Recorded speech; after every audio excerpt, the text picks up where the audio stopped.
Thanks so much. It's really good to be here.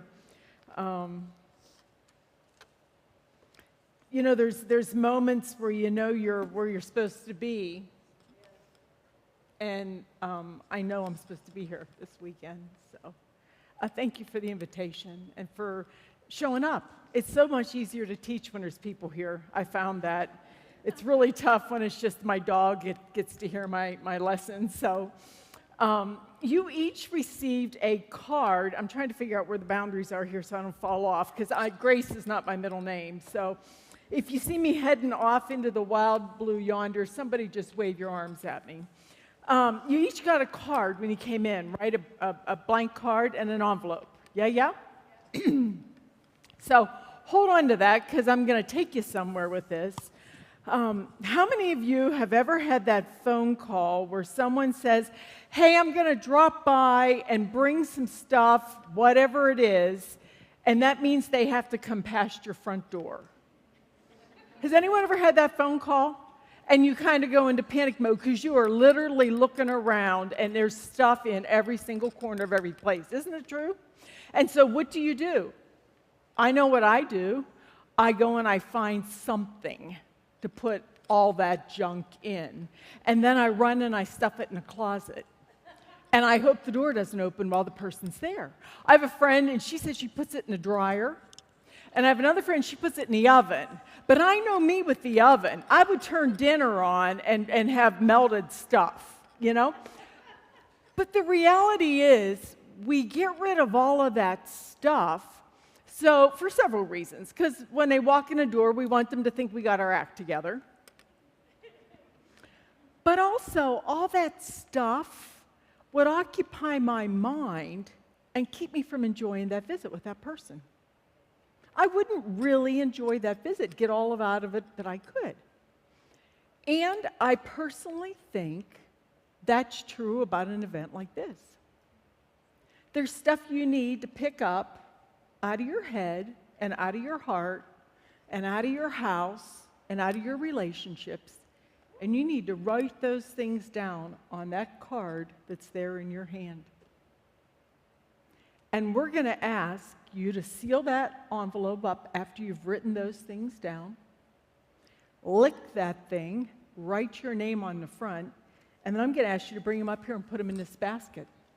Because by what you write down there, we're going to trust the Lord to handle whatever you write down this weekend while you're here. That you don't pick it back up and have it in front of you the whole time you're here. Because I promise you, if you do, you will miss something that the Lord has for you.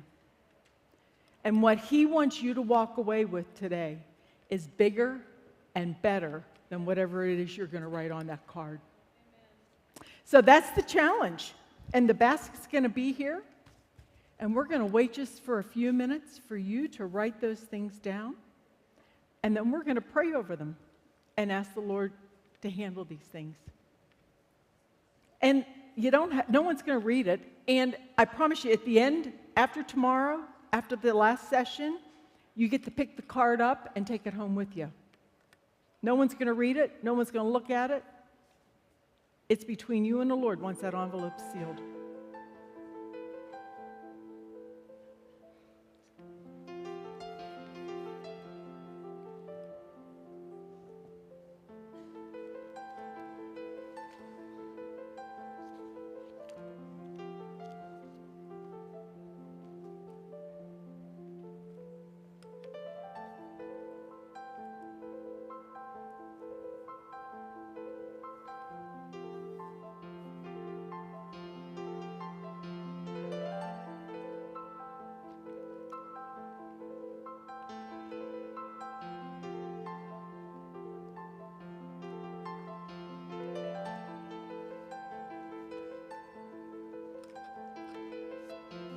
Thank you.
Thank you.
Anybody else? Just don't want to rush anyone. Oh.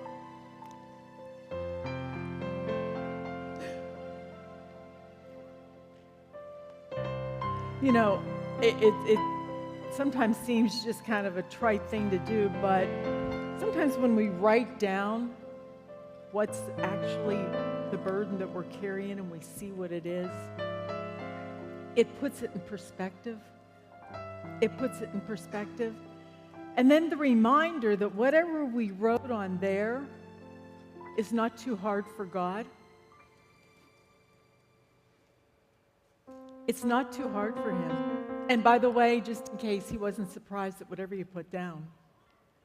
And even the things you didn't write down, he still knows them anyhow.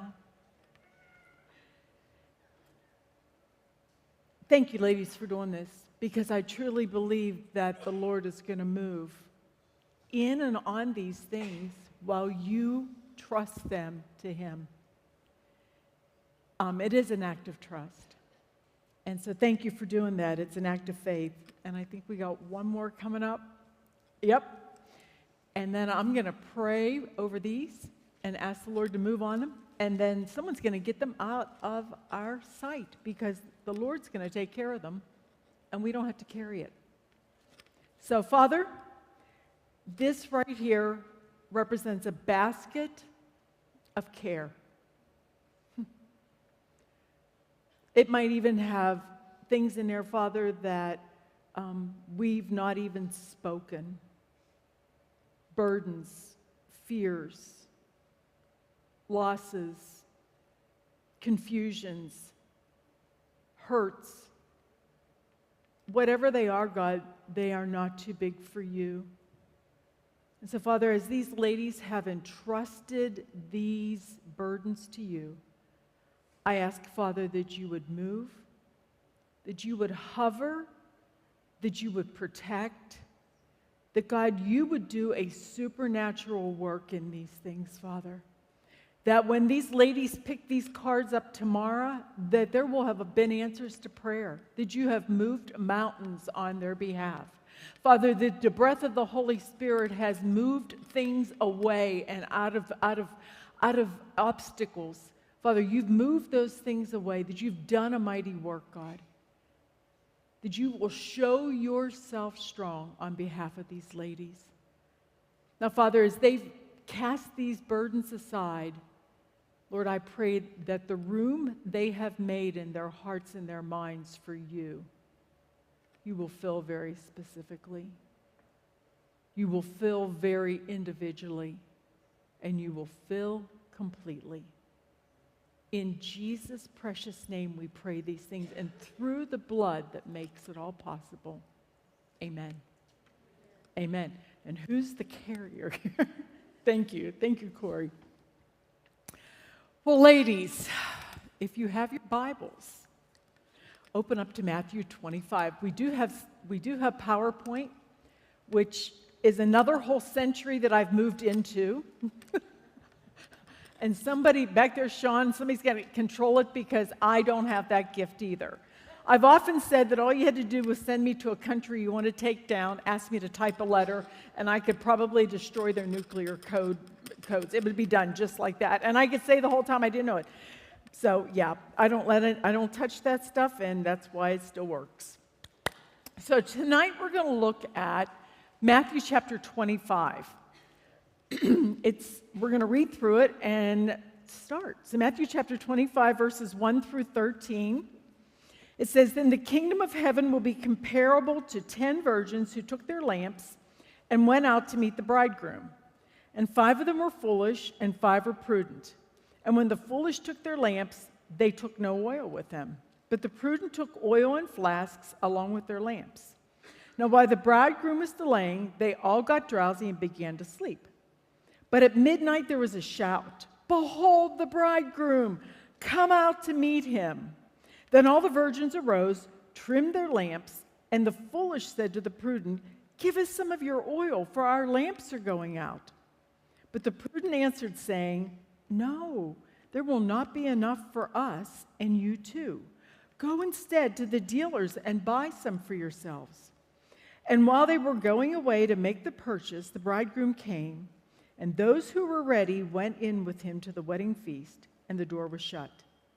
And later the other virgins also came, saying, 'Lord, Lord, open for us.' But he answered and he said, 'Truly I say to you, I do not know you.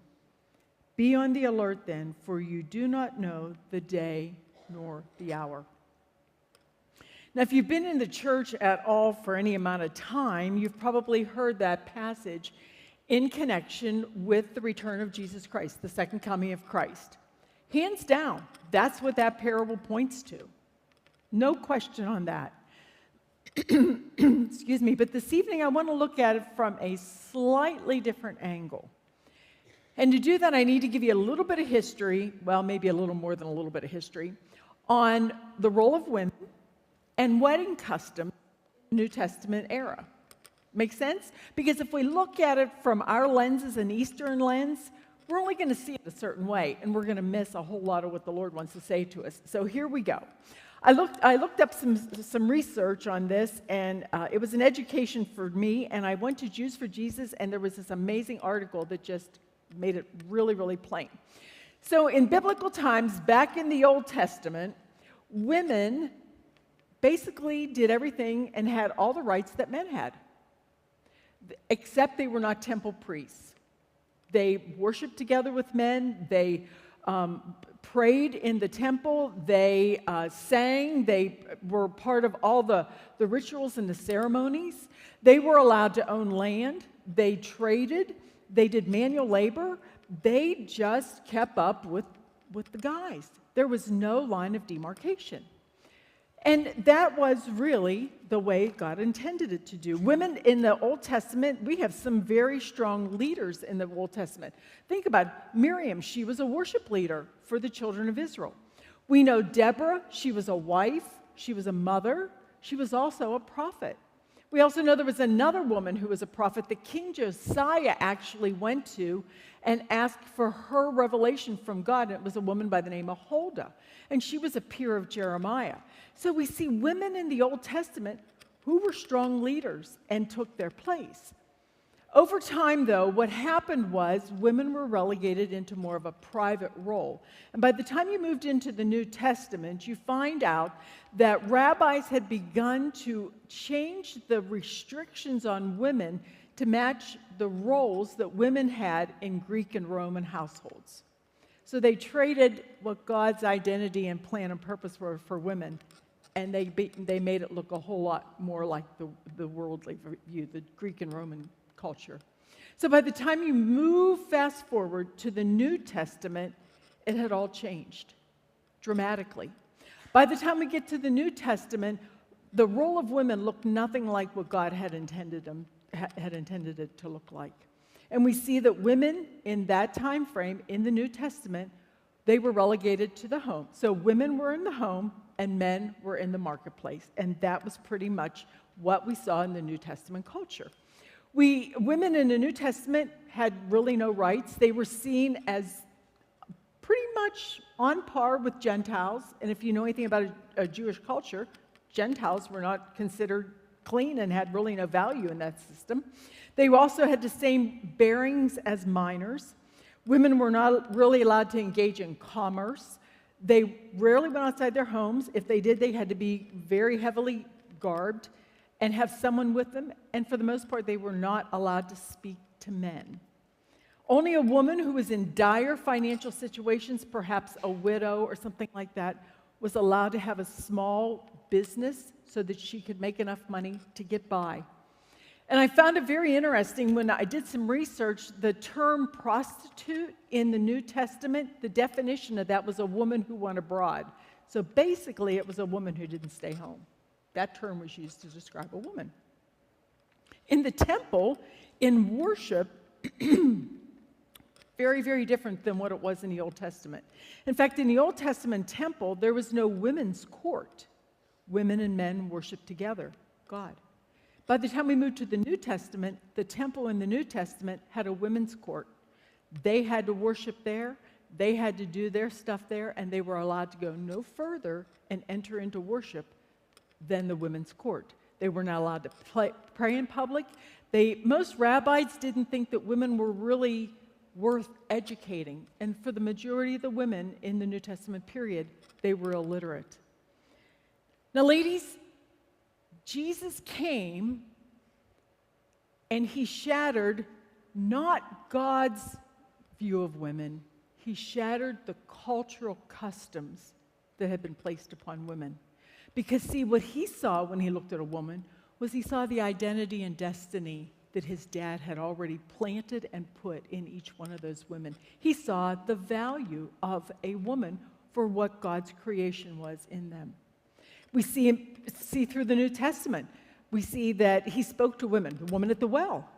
We know that he spent time with Mary and Martha and Lazarus. We know that when he would preach, there would be women along the hillsides and the multitudes. We know that Mary sat at his feet and he taught her. Women were included in his ministry. And Jesus came to fulfill the law, not destroy it. And he viewed women in their correct place as daughters created by his Father. He valued them.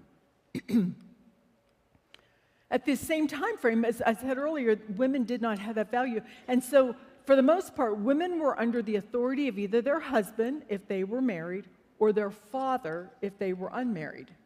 They had dominion and authority over them. So when we get to this story right here about these girls, these virgins, I want you to realize that these girls lived under the umbrella and authority of their fathers. Okay? They didn't free roam. They had that. Okay? So that's the women background. Now there's the wedding information. Who all likes weddings? Some of you don't like weddings? Come on. Okay, one more time. Let's try this again. Who likes weddings? All right. So when I think of wedding, I think of the big to-do, the big day, and it's all over. Well, not quite that way in Jewish customs and cultures. I tried to find a correct word to equate this story of the virgins, these girls, with what we have in our culture now. So I couldn't think of anything better than bridesmaids. So can we live with that these girls were 10 bridesmaids? Does that work for everybody tonight? Good. I like that. Thank you. So we need to realize that the Jewish culture was a closed community. If you know anything about it at all, the Jewish culture has dietary laws. Food has to be kosher. They have purification rituals. You can't do certain things. You can't touch certain things, or you're unclean. And they have Sabbath laws. So they have a specific culture of people that they kind of do life with. And the closest thing I can think of that for myself is the Amish community. Anybody familiar with that? Yeah. I mean, they know their peeps. They go to church together. They do life together. They're in and out of everybody else's business. We have some friends who are Amish. I've been to an Amish wedding, several Amish weddings, an Amish funeral. So I've understood that culture a little bit, and they have their tight-knit community. And if you can think of that, that's kind of a picture of the Jewish community. They had their peeps. And of course, if they had their peeps, they knew each other's business. Okay? They knew each other's business. So in a Jewish culture, when it comes to weddings, it starts with a betrothal, kind of like we have with an engagement. And generally, there's a year period after that between the betrothal and the marriage. And during that time, the groom comes to the bride's father and he says, let's make a deal, basically, for your daughter. And they work out the business ends of that, of the value of the daughter, and the groom makes those payments to the father. And then when that contract has been fulfilled, he gets to marry the girl. Sounds super romantic, doesn't it? Let's see, my daughter's worth 7 cows, 3 goats, and a hen.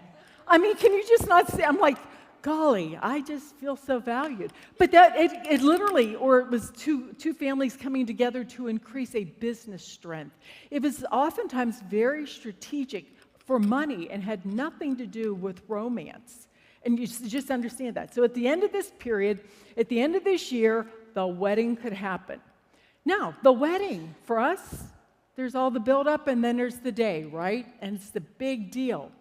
But in a Jewish culture, it's 7 days is a wedding celebration. Wrap your head around that. 7 days of fun and games and food. Bring on the food. Yes, bring it on. So it was a lot of preparation. Now remember, they have dietary laws, so they can't go to Wendy's or Chick-fil-A to get the food in for the 7 days to feed all the people. They had to go within their own culture and community of kosher brothers and sisters to get the food procured. So you know what? Once the food starts to get ordered, what do you think's happening in the community? The wedding's going to be happening real soon. You watch out. It's not going to be too long because they ordered the bakfalaf for me. Yeah, and I'm making the tabbouleh, and I'm making the pita bread. And you can see how it would just go viral through the community. So everybody knew the wedding was about to happen. So at an unspecific moment, but not an unanticipated moment, the groom would leave his home, his father's home. He would travel to the bride's house. He would gather her and say, today's the day, honey, we're getting married. And they would leave the house. Now, because of all the chitter-chat and everybody knowing everybody else's business, what happened was all of the community, the Jewish community, would empty out of their houses, and their job was to give well wishes and blessings to this couple as they went from the mama and dad's house to the groom's father's house. And actually, as I read this, the biggest deal was to slow them down as long as they possibly could to get to the groom's father's house. And so this is the procession. They take the journey the whole way to get to the father's house. The role of these 10 ladies was to light the way with these lanterns as it got dark, as they ushered the bride and groom into the father's house. And all's going well in this passage, up to a point. Up to a point. So the responsibility of these girls was to do what? Show up at the groom's father's house, bring a lamp, bring some oil, know how to trim a lamp, know how to light a lamp, and hang around until that time. All's great until verse 5. There was the delay. They got delayed. The young couple got delayed in getting to the father's house, and the girls got tired. All 10 girls got tired, and they fell asleep. And they realized they didn't have enough oil. They didn't have enough oil. And they say to the other girls, "Can I borrow some? Can I borrow some?" Well, at this point, we see Jesus begins to speak specifically about these two different groups of ladies. And we see in verse 9 that Jesus says to these 5 girls who brought extra oil, he calls them prudent, because the other girls had forgotten the oil. Now, I think that prudent definition is probably the first slide, because I want to read what that actually means. Prudent, when Jesus calls these ladies prudent, it means they were marked with good judgment, they were sensible, they were discreet, which meant they acted with care and thought for the future.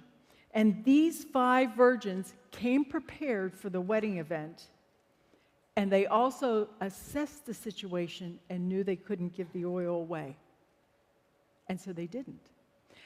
But it really bugged me, because I'm weird like this. I think about these kind of weird things. So if for months in advance they knew this wedding was about to happen, at least the week before, and these girls knew they were the bridesmaids, and the entire community knew this, why didn't these girls have oil? What happened to it? Now remember, they were under the care of their dads, right? They were under the care of their dads. So they would have gotten the oil from their dads. And then I thought, well, maybe they had lousy dads, because they do exist. They're not too nice dads. And I thought, but this is a closed community. Everybody knows their business, so even a bad dad would probably provide oil, so he didn't lose face in the community, right? So it really, really bothered me that these girls didn't have the oil. So I put myself in their place, because I'm only 16, and I was able to think what it was like to be a 16-year-old for many years ago. But it was like, what happened? So put yourself in these girls' place. Why in the world did they not have the oil? Well, the first thing that came to me, I came up with 3 ideas. The first one is they forgot it. They were bridesmaids. They were pretty excited. They got all busy. They were primping and they were preening and they were chattering and they were visiting and they were super excited about the fact that they got to be bridesmaids for their friend, and they ran out of the house because it was time to go to the event, and they left the oil sitting there. That seems reasonable to me. I mean, have you ever forgotten anything? Same ones who like to go to weddings also admitted that they forgot things. Okay, I'm getting it. So none of that excitement, none of that fun, none of that joy and all that girl stuff was wrong.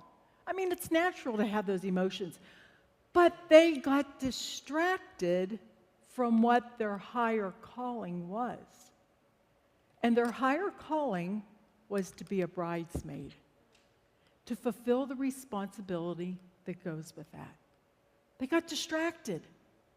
I don't know. Does that happen to you? Does anybody deal with distractions besides me?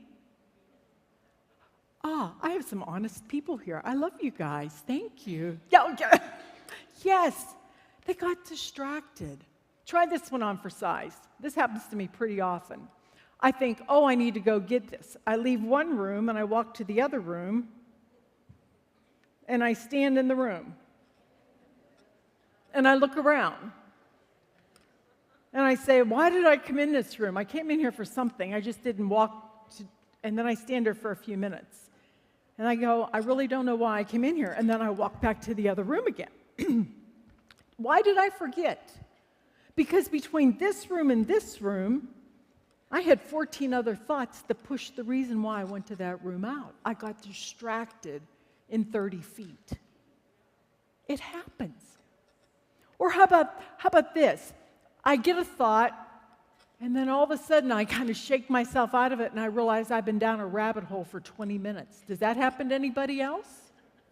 I hadn't found the rabbit, nor did I find Alice. But I sure went down that rabbit hole. My mind just went swirling down. It happens on a regular basis. And then there's other people's stuff that crowds my mind out. And I'm carrying their stuff around that then pushes out the stuff that I need to be dealing with as I walk from one room to the other. And no wonder I can't remember anything. So I started thinking about that. Here's what research I found. I like research, in case you didn't know that. On an average, every one of you have 60,000 to 80,000 complete thoughts a day. You girls are smart. 60,000 to 80,000 thoughts go through my brain in a day. And it's a complete thought. Here's a complete thought. Oh, tomorrow's Friday, the trash cans have to go down. That's a complete thought. I mean, that's a complete thought, not just like that's cute. No, complete thought. Task, an assignment. That's a complete thought. 60 to 80,000 of those a day. That comes out to 2,500 to 3,000 thoughts that are complete in an hour. That's 40 to 55 completed thoughts every single minute of your waking hour. So if you've lost your concentration here and you started to think about something else in the last minute, you probably had 40 other thoughts besides what I was saying. That's research. Those are facts. Is there any wonder, ladies, that we get distracted? Is there any reason that we get distracted? So then I thought, well, what's my biggest distraction?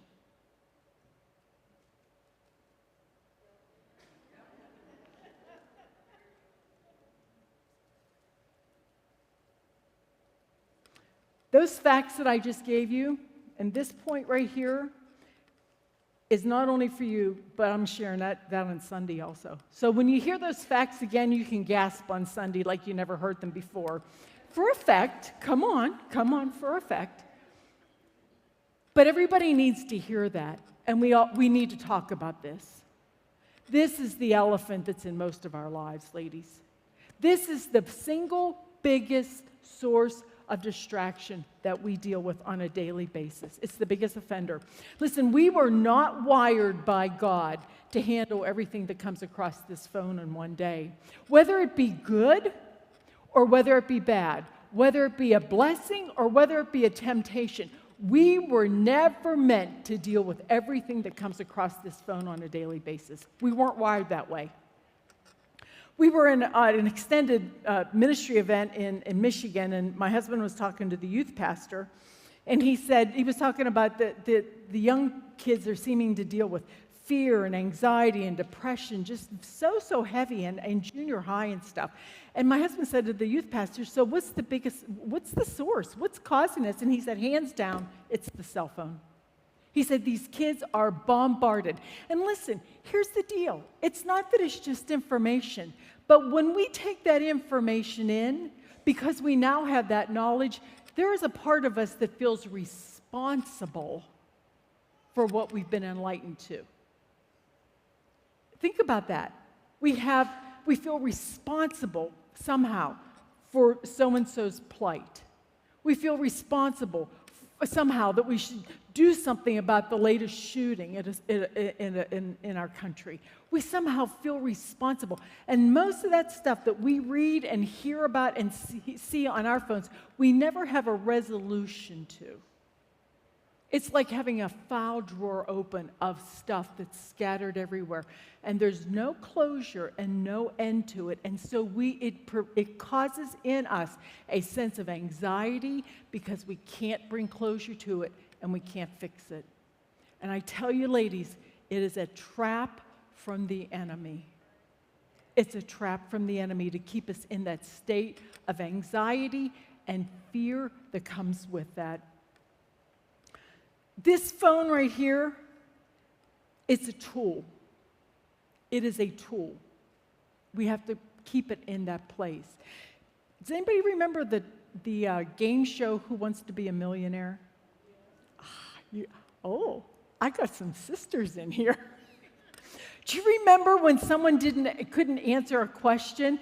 They had does anybody remember what it was called? A lifeline, and they got to call someone who had the answer.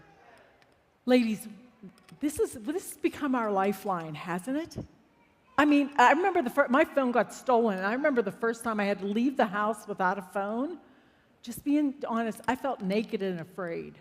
I really did. I felt very vulnerable, and I felt very afraid because it's like I didn't have my phone with me, and I'm thinking to myself, I lived the first 45 years of my life without a payphone. A quarter was good enough to get me a call on a payphone. And if that didn't work and I didn't have the quarter, I'd call collect. Oh, you guys don't even remember. Some of you guys don't even know what a collect call is, do you? That means you called and somebody else paid for it. That's a collect call. It's okay. We'll catch you up. But it's a life. We just treat it like a lifeline. But it's a tool. Hey, listen, I love my Instant Pot. If my house was burning down, I promise you, I would carry out both Instant Pots. And one I would have to climb up onto a shelf to get. But I would walk out of that house with both Instant Pots because I have a romance with my Instant Pot. But ladies, my Instant Pot has a place. I do not bring it to the dinner table and sit it on the table and press the buttons while I'm eating dinner with my husband. I don't try to read a book or play with my granddaughter and play Chutes and Ladders with my Instant Pot next to me, pressing the buttons and lifting up the lid every 5 minutes. It's a tool. We need to treat it as a tool and not a lifeline, because that lifeline that we've made it is choking the very life out of our beings, because it's causing us to be distracted. It's causing us to live in a state of anxiety and fear, and it is a tool. Put it in its place. These girls got distracted.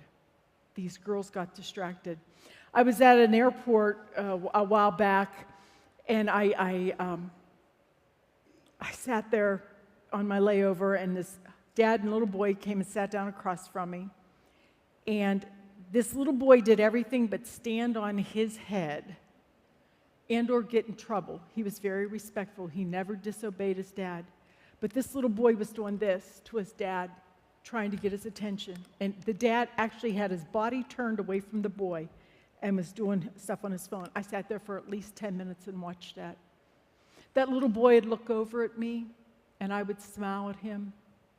And then he'd go back and try to get his dad's attention again. And it broke my heart. Mom comes over, Dad leaves, and I'm thinking, well, maybe it'll be better with Mom. Mom sat down and did the very same thing again. She turned her body away from that little boy, sat on her phone, and again, he did everything he could to get their attention without disobeying. And then they got up and left. And I thought for a second, that's the most sad picture I've seen in a long time. But if I'm not careful, if I don't keep this thing sanctified and on the altar, I will be in the very same spot, living that level of distraction just like those people did. Ladies, I'll go to the mat on this one. The Lord told me this year the word was distraction. Everywhere I've had to go, I've had to say these words because it's a tool that the enemy is using to keep us from being who we need to be in Jesus Christ, and it's our phones. So the girls became distracted. These virgins became distracted, and I think they didn't bring the oil. They forgot it in all the festivity. And that distraction brought disaster to their lives. We, as women of God, cannot allow distraction to bring disasters into our lives. Agreed? So the second thing that I thought about with the oil was, well, maybe they used the oil. Let's be honest. When we're teens, it's acne, and when we're old, it's wrinkles. Yeah? It's like you go from acne to wrinkles, it's seemingly overnight. And I don't know, we're always on the lookout for something to cover up the acne or plump out those wrinkles. And in biblical times, oil was used as a source of cosmetic and beautification. They used it on their hair, and they used it on their skin. So was it too far of a stretch of my imagination to think that these girls took their oil, put it on their hair, rubbed it into their skin? I mean, it would be a temptation, wouldn't it, to use it? And I even thought of the book of Esther. In Esther chapter 2, we find out, if you've read Esther at all, it says that she spent 6 months with oil of myrrh and 6 months with cosmetics and cosmetics for women and spices for women. So I looked up, what does that actually mean? What does it mean when you spend 6 months with oil? Well, here's the word with. It's the action of anointing. So basically, from top of her head to the bottom of her feet, she got scrubbed, rubbed, and massaged with the oil of myrrh for 6 months. I think I'd look pretty good if I got that for 6 months. How about you? I mean, I could handle that. I think all my wrinkles would be plumped out. So it's not too far of a stretch of our imagination to think that these girls could have used the oil for beautification. The other thing that oil was used for in biblical times was trade. You could use oil as like money. And so could these girls have traded the oil for another trinket or a garment or a comb for their hair? All of those things are reasonable things. We've all been girls, haven't we? And we've done those kind of things. We like those things. So the realization is that the oil possibly could have been used for something that it wasn't intended for. And what was the intended purpose of the oil? The intended purpose of the oil was to be a source of illumination, a source of guidance, and even safety in the darkness. That's what the intended purpose of the oil was. So I started thinking about that. Isn't that just like the enemy, to take something that God's given us and twist the intended purpose of it? I mean, he does that. He gets us to trade something that's valuable, something that has purpose and intent in our life, something that's good for us, and we end up trading it for something that's superficial and shiny and here today and gone tomorrow. The enemy has studied every one of us for years. He doesn't know our thoughts. He doesn't know my thoughts. He doesn't know your thoughts. But boy, he has studied human nature. He's an expert. He has a PhD and several other letters after his name on the study of the intent and the actions of men and women. And he knows exactly what to dangle in front of you. He knows what carrot is going to get your attention, and he knows what carrot's not going to get your attention. And I promise you, he chooses very carefully what he dangles in front of us because he knows how easily we're led astray. Think of Eve. Didn't take long for that apple had a bite out of it. He baits us. He dangles it in front of us. And he generally will dangle something that is superficial for something that's critically needed for our spiritual good, for our spiritual growth, for our spiritual maturity. Listen, I battle these things. Here's my choices. Sleep that I need to be prepared for the next day, or 2 more episodes on a Netflix. Isn't that true? And then we get up the next morning, we're cranky and biting everybody's heads off and short-tempered and rawr. And it's because we didn't get the sleep that we should have had. Or here's this one. Yeah, 2 hours later, you've been on the phone with someone. Yeah, oh, I couldn't believe that. Really? No way. Yeah, hey, did you see that sale? Yeah, I think I'm going to run it. 2 hours later. But have we spent any time talking to Jesus? How about scrolling on our phones or shopping online rather than looking at the Word and seeing what Jesus has to say to us? I'm not beating you ladies up. Hear me. I have the same struggles. I have the same war in me. The enemy dangles things in front of me. You're not alone on this. It's universal. And it's right at our fingertips. He knows what to dangle in front of you. But every day, I face choices just like you. And I've realized recently that, not recently, maybe it's just another time I've learned the lesson. Do you end up having to do that? Sometimes you have to learn the lesson a few times? Or is that only me? I mean, I tend to be a slow learner, so sometimes I have to learn it a few times. But again, he's brought this back to my memory and to my heart that I have got to stay so connected to him that's the first thing. It's not rocket science. It's basic stuff. He's the way, the truth, and the life. And everything else is second.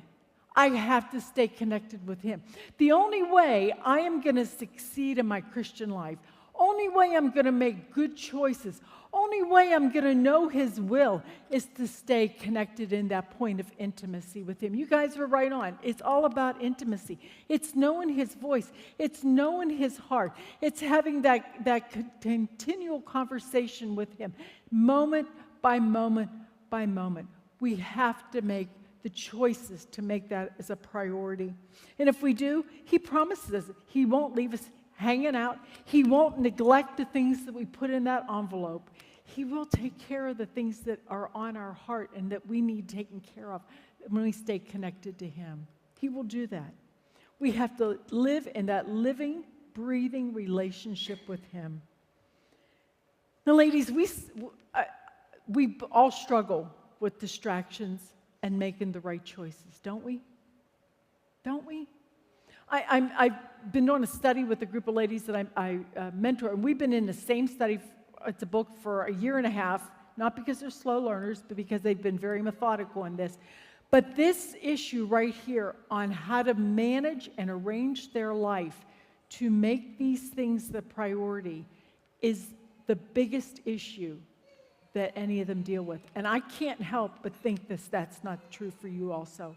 Somehow making that all work is the real challenge for us as believers, as women of God. The enemy wants to come in and steal that.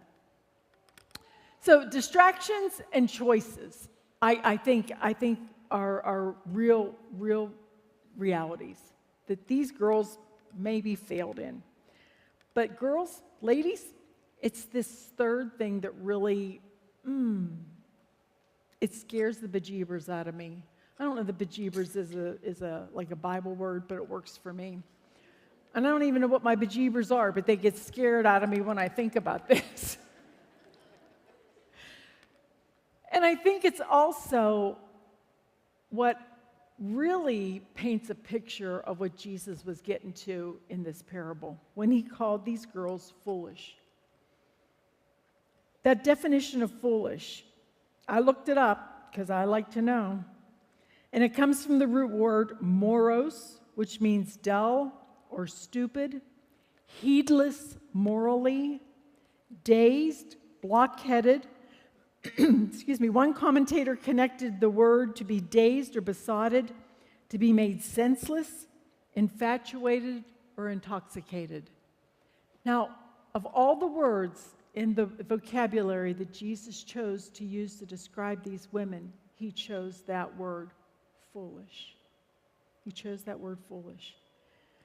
Ladies, something had their attention. Something had distracted them. And whatever distracts us has our heart. Isn't that true? Whatever has our attention has our heart. And from that place of what has our heart, we make choices.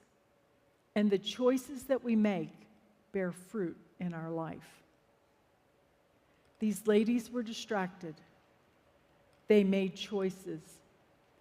And it bore fruit in their life. The door was closed. They didn't get into the wedding supper. They missed it. So let's look just a little more at what this verse actually means, verses 7, 8, and 9. Sean, I don't know if that, yep, they'll come up. Thank you. Verses 7, 8, and 9, I just want to read them again. It says, "Then all the virgins got up, trimmed their lamps." Excuse me, "But the foolish virgins said to the prudent ones, 'Give us some of your oil, because our lamps are going out.' However, the prudent ones answered, 'No, there is most certainly not enough oil for you and us too. Go instead to the merchants and buy some for yourself.' So the wise virgins say, 'Go to the store, buy some.'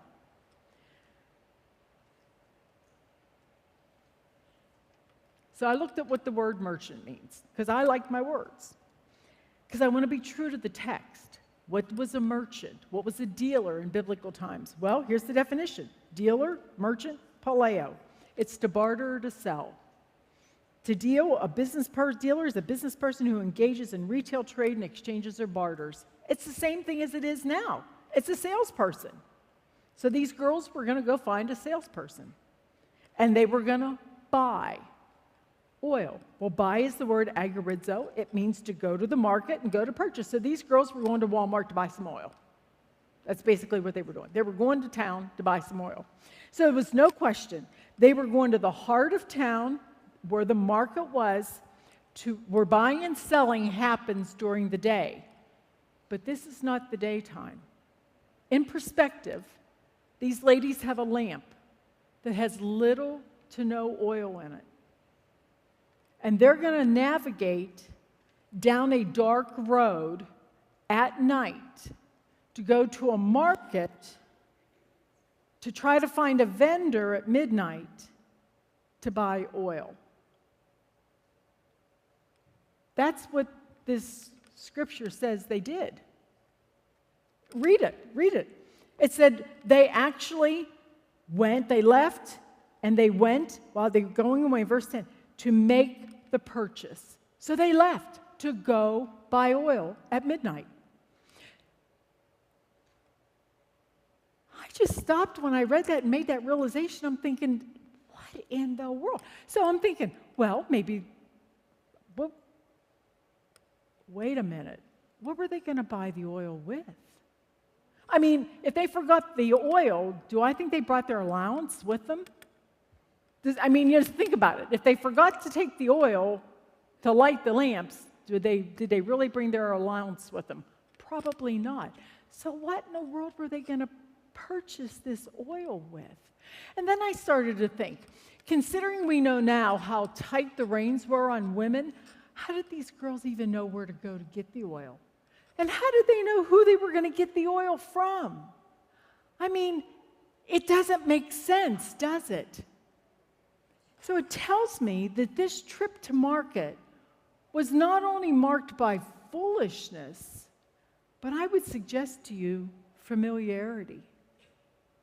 They had to know who to get the oil from, and they had to know where in the market they sold the oil.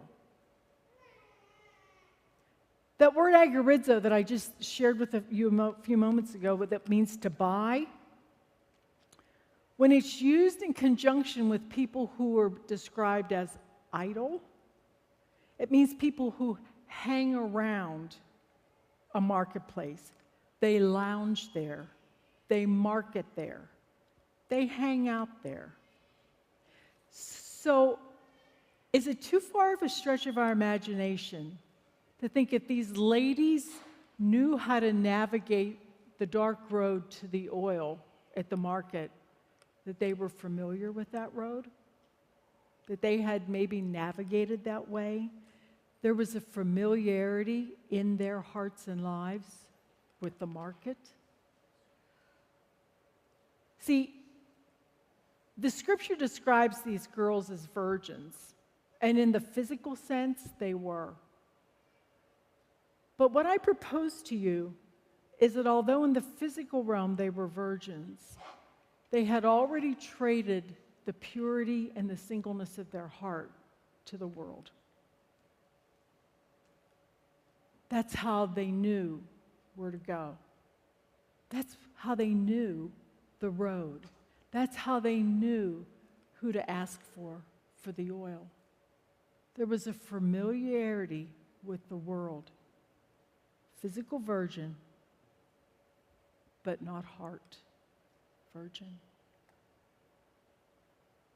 They had become intimate with the world. Well, that disturbed me even more. Because then my next question was, why didn't they go back to their dad's house? Why didn't they go back to mom and dad's house to go get the oil?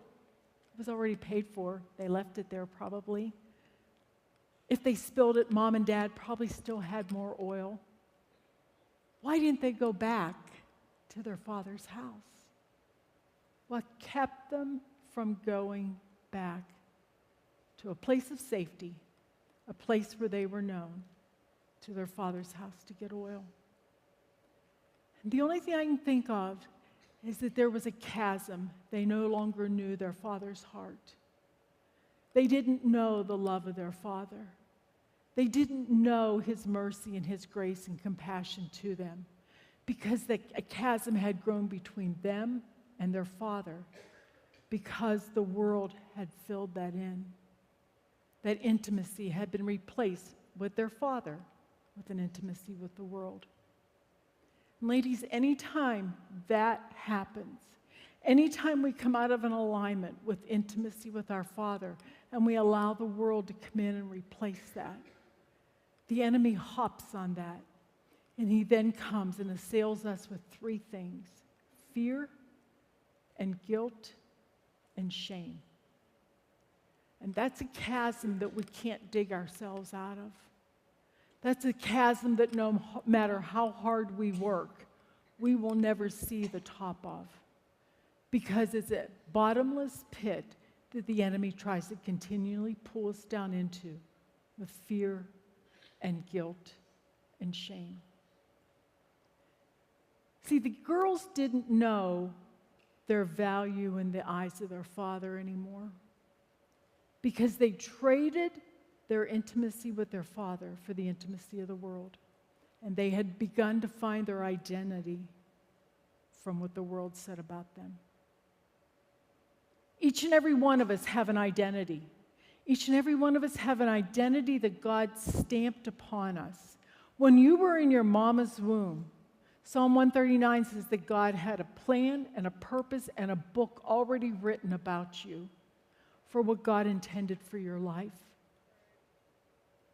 Hands down, God handpicked things to put in you, gifts, abilities, and skills that nobody else has, because he has a task for you to do if you know your identity assigned by your Father and not by the world. But that chasm had come between them. And I thought about that too. I thought, isn't it just like the enemy to lob things at us that drives us away from our Father's house? Doesn't he? I mean, I don't know about you, but the things that he gets me with the most are the things that are true. You did this. I did. You said that. Yep. You had that attitude. I did. And he throws those things are true of our past and who we were at us. And we're kind of defenseless, aren't we? Because I did say and do those things. I did make those bad choices. I did get distracted. I did all those things. But ladies, we can never allow what we were in the past to dictate who we are today as we stand cleansed and redeemed in the presence of Jesus Christ. He completely erases all that. He comes and he fills in that chasm, and he welcomes us with open arms to run back to the Father's house. And if these girls could have only grasped that concept rather than being driven to the world. See, I believe the biggest weapon that the enemy uses against us is the loss of our identity. The moment we don't know who we are in Christ, the moment we don't know the value of our life in the Father's eyes, we are vulnerable to whatever label and whatever the world says about us. Why do we think we have people doing and looking certain ways that change their identity so much? The gym that I used to go to, there was a gentleman there, and his entire face and head was completely covered in tattoos. I'm not saying tattoos are bad, but he didn't look on the outside like he ever did before. His identity was completely changed. And I think that's what the enemy tries to do to us. He wants to mar our identity in such a way that we are unable to recognize what God stamped on us on the inside.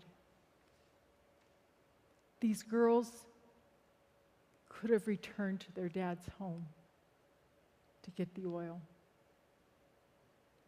But when they didn't and they went to the market, it cost them everything. They missed. The door was closed. They didn't go into the celebration. But ladies, the door's still open tonight. The door's still open tonight.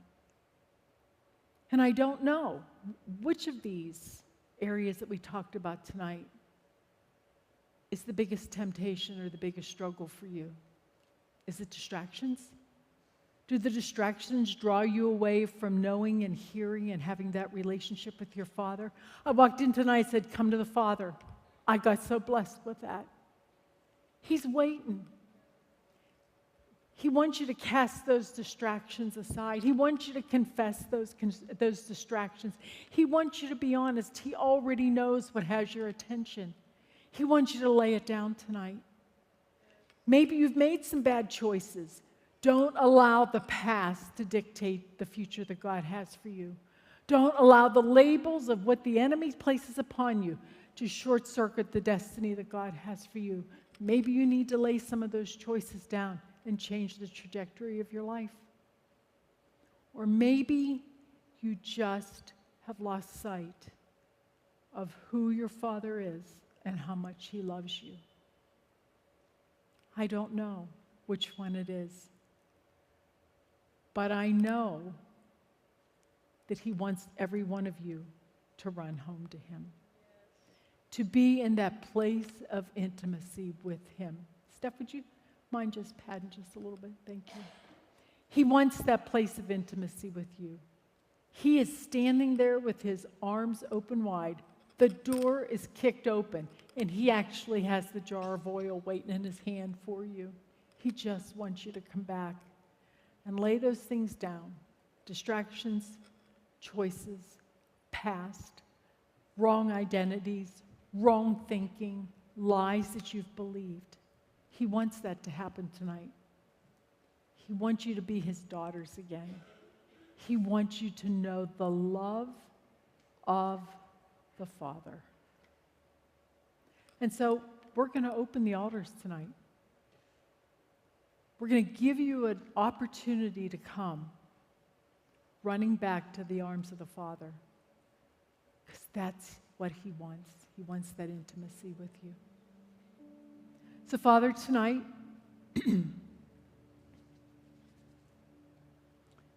your Spirit has, I believe, touched places in hearts and minds where we need to make course corrections. Father, I'm thankful that you come alongside us You don't come to beat us up. You come to convict us, not condemn us. You come to correct us, not to beat us down. You come to woo us back to your side and into that place of intimate relationship with you, where we climb up next to our Father and we can hear his heartbeat. You want that type of intimacy with us. So, Father, whatever it is tonight that has gotten in the way of that intimacy with you, our phones, distractions, relationships, fears, guilt, shame, whatever those things are, God, I pray, God, that you will draw and woo these women to this altar tonight to reestablish, to lay those things down, to run back to your arms and receive that unconditional love of the Father, because your arms are wide open. Your heart is poised to pour your love out upon them. So, Father, I ask, move, draw, minister, heal, restore. Ladies, the altar's open. Come.